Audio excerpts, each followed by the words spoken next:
Birinchisi mana masalada menga iltimos yaqinroqdan ko'rsatib berishlaringizni so'raymiz. Yaqinlashtirib. Ha. Kattaroq. Odamlar to'liq ko'rinsin. Yoni ko'rinmay qoldi. Bu yoqqa suribroq. Bo'ldi. Xo'p, demak, mana men to'sib qo'yapmanmi?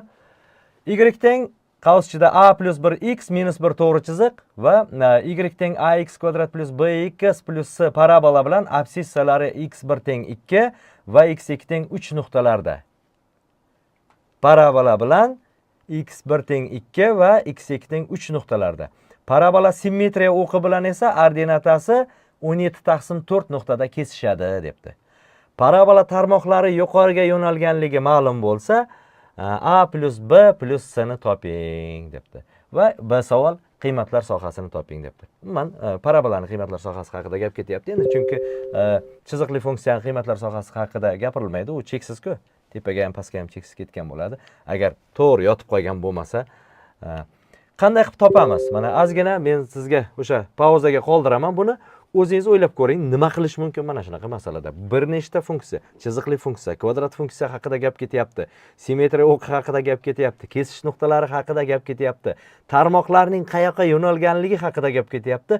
Kamiga koeffitsiyentlar yig'indisini topish kerak bo'lyapti va undan keyin qiymatlar sohasini topish kerak bo'lyapti. Va albatta parabolaniki, men endi ba'zi so'zlarni tushirib qoldirganman o'sha so'zlar kamaytirish uchun. Nima qilsak bo'ladi? Demak, masala taxminan bunaqa. 2 va 3 nuqtalarda kesishyapti. Absissasi 2 va 3 nuqtalarda kesishyapti.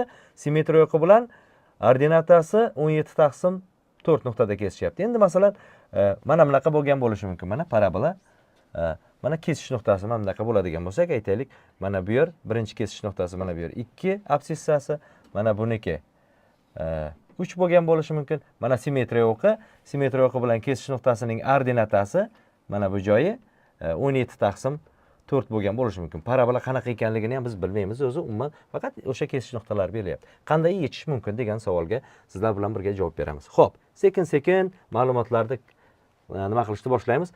Sal kattalashtirib bering menga iltimos. Bo'ladi. Xo'p, birinchi masalani yechishdan boshlaymiz. Qanaqa qilib? Masalani x1 teng 2 nuqtada absissasi x1 teng 2 nuqtada kesishadi deyaptimi? Demak, bilib qo'ying, mana bugungi darsimizda o'sha mavzulardan bittasi. Ikkita funksiya kesishgan paytda, tekstlikda ikkita funksiya kesishgan paytda nima sodir bo'ladi? Mana ikkita funksiyaning grafiki kesishdi.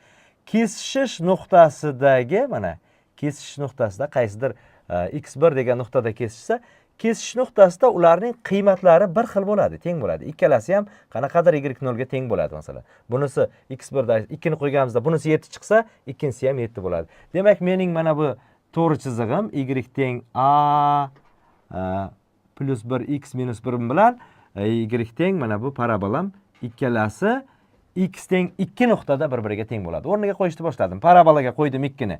2 ni kvadrat 4, 4a plus 2b plus c. Mana teng. Bu yerda x ga qo'ydim, mana x o'rniga. Orqaga qo'ymadik-da, oldiga o'tkazib yozdik. Keyingi safar 3 ni qo'ydim. 3 ni qo'yganimda ham teng bo'ldi mana. 3 ni qo'yganimda teng bo'ldi. Mana. Demak, ikkita funksiyaning mana bugungi ma'lumotlardan bittasi, ikkita funksiya bir-biri bilan kesish nuqtasida, demak, ularning qiymatlari tenglashadi. Mana shuni e'tiborga olasiz doim. Xo'p, 3-chi ma'lumotni kirityapmiz mana bu yerdan. 3-chi ma'lumot nima?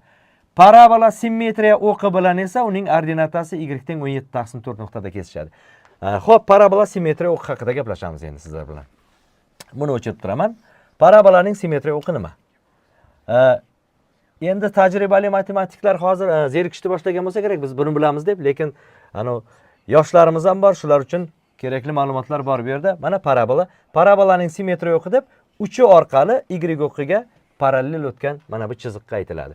Bu chiziq x teng, bu chiziqni tenglamas x teng minus b taqsim 2 a bo'ladi. Ya'ni parabola ax kvadrat plus bx plus c ko'rinishda bo'lsa, mana o'shani minus b taqsim 2a bo'ladi. Parabola simmetriya o'qi x ning o'rniga mana minus b taqsim 2a ni qo'ydim mana.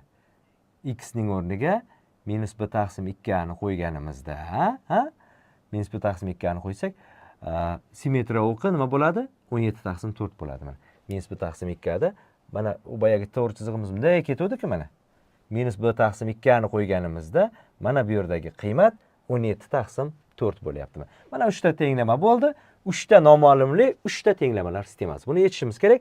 Birinchi ikkita qatorda soddalashtirsak, demak 2a ni bu yoqqa ayirish qilib o'tkazsak, 2a plus 2b plus c teng 1 degan, 6a plus 3b plus c teng 2 degan tenglamaga ega bo'ldik. Bu yerda demak nima qildim? 2a ni ko'paytirish qilib o'tkazib yuborsak, bu tomonga sodda bir ozgina soddalashtirishlardan keyin minus 2ab minus 2b teng 21a degan tenglamaga ega bo'lamiz. Qanday qilib 21a bo'ldi? Minus 1 plus bu o'tadi bu yoqqa, ha?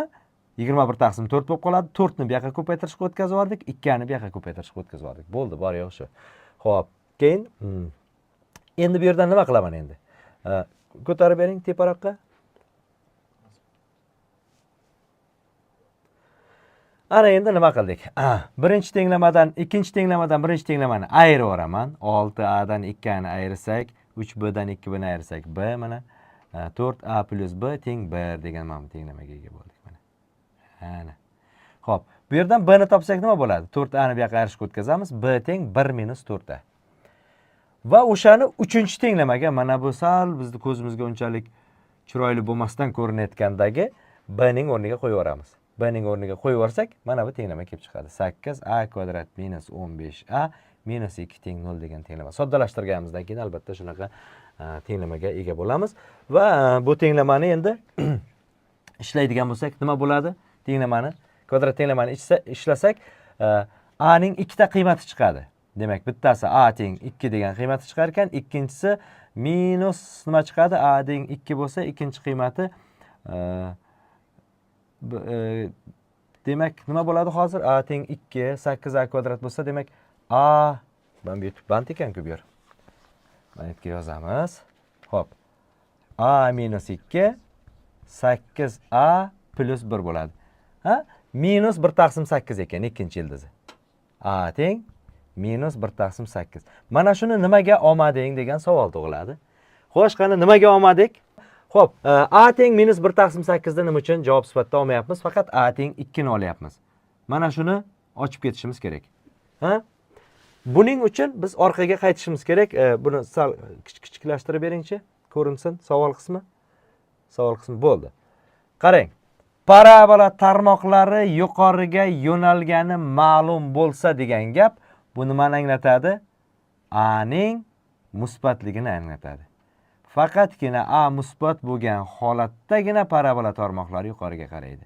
A musbat bo'lsa parabola bunaqa, a manfiy bo'lsa parabola mana bunaqa pastga qaragan bo'ladi. Shuning uchun musbat qiymatini oldik. A ni o'rniga 2 qo'ysak, mana 4 kare 2 8, u yoqqa ayirishga o'tkazib yuborsak, nima bo'lyapti endi? Mana bu yerda. Minus 7 ku, mana bu minus 7 mana bu. A ning o'rnida mana bu yer minus 7 bo'ladi. Ana minus 7 bo'ldi. Minus 7 a teng 2, b teng minus 7 bo'ladi-ya mana. Nima bo'ladi demak? A ning o'rniga 2 ni qo'ysak, 1 dan 8 ayirsak minus 7 bo'ladi. S ni endi qanday topamiz? S ni mana bu joyga qo'yib topamiz. A ning o'rniga 2 qo'ydik. Ha? 4 bo'ldi mana bu yer.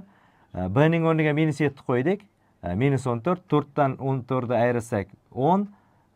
Minus 10. Bu yoqqa plus qilib o'tkazib yuborsak, S teng 11 bo'ladi. Mana S teng 11. Ana yerda 7 ni oldida minus qolib ketgan, qo'yib qo'ydim. Xo'p, S teng 11 bo'ldi. A, B, S ning mana yig'indisini endi topsak bo'lar ekan. Nima bo'ladi? A ning o'rnida 2, B ning o'rnida minus 7, qo'shilgan S ning o'rnida 11. 2 dan 7 ni ayiramiz, 11 ni qo'shsak necha bo'ldi? Ana, 6 bo'ldi.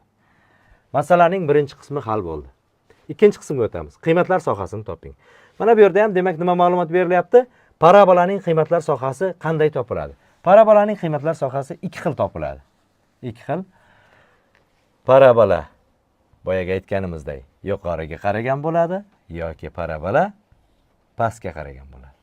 Parabola yuqoriga qaragan bo'lsa, uning qiymatlar sohasi y0 dan boshlab, mana uchidagi y0 dan boshlab cheksizgacha, ya'ni y0 dan cheksizgacha davom etadi.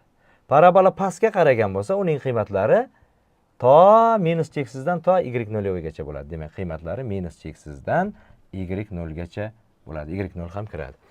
Ana endi y0 o'zini qanday topamiz desak, mana formulasini yozib qo'ydik. y0 minus diskriminant taqsim 4 ta formula bilan topiladi. Minus diskriminantimiz b kvadrat minus 4ac bo'lsa, minus diskriminantimiz 4ac minus b kvadrat bo'ladi. Taqsim 4a. Demak, o'rniga qo'ysak, mana a, b, c'larni o'z joyiga qo'yib chiqsak, endi bu yerga oddiy hisob kitob 39 taqsim 8 chiqyapti. Bu degani 4,8 dan 7 degani. Demak, bizda parabolamiz yuqoriga qaragan mana bunday bo'ladi. y0 dan cheksizgacha. Demak, y0 topdik. 39 taqsim 8, 4,7 taqsim 8 dan cheksizgacha bo'ladi mana. Qarang, demak, mana shuni mana shu masalani hal qilish uchun nechta informatsiya kerak bo'ldi bizga? Parabolaning demak, o'sha simmetriya o'qini bilishimiz, qiymatlar sohasini aniqlay olishimiz, y0 uchining koordinatasini bilishimiz kerak bo'ldi. Ya'ni 3 nomalumli tenglamalar sistemasini yechish bilan bog'liq ko'nikmalarimiz ham bor bo'lish kerak ekan mana. Xo'p, Shu bilan birinchi masalamiz hal bo'ldi.